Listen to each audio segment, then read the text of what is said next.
Love of fashion brings me to the Lansky brothers, and these were guys that were very famous in their time for owning this particular shop where Elvis used to come and shop. However, when he was 17, Elvis used to walk up and down this street and look in the shop windows all the time, and Bernard Lansky actually caught him one day and said, "Come on in and have a look." And Elvis said, "I'm sorry, I don't have any money." He said, just come and have a look." So he brought Elvis in, and Elvis said, "When I get money, I'm going to buy you guys out." And Bernard said, "Don't buy us out, just buy from us." And then that started the amazing relationship between the Lansky brothers. Let's have a look at the top.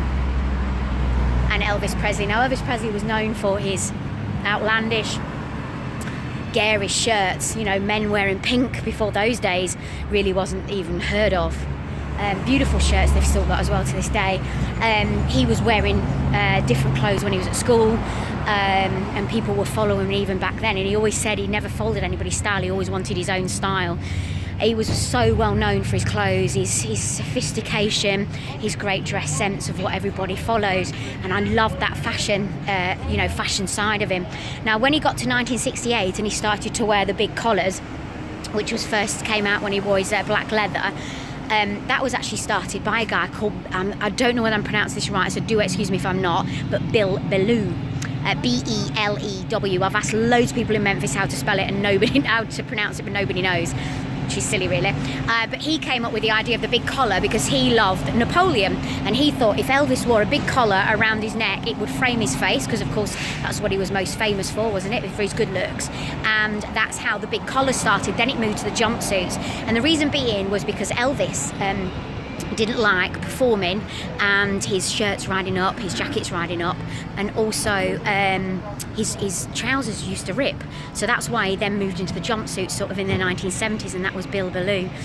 Also as well, Elvis wore a lot of denim when he was a young boy, and so he actually decided when he grew up that denim was only for the poor, because that's what it reminded him of, because he came from incredibly poor background. So he actually changed and decided never to wear denim again. However, when I was on the tour and there were some outfits, there was just 2 outfits that were denim, but it was like offcuts of it, sort of all put together in sort of different colours, so slightly different. But you never actually saw Elvis in a pair of denim jeans. Now, this is now the Hard Rock Cafe, but this is where the Lansky brothers were, but that was the original shop, and also part of the Lansky brothers shop is actually at the bottom of the Peabody Hotel now, if you want to go and visit that. But great story, great fashion sense, and a guy that just basically changed the whole world in how they thought, in music, in movies, fashion, just everything, isn't it?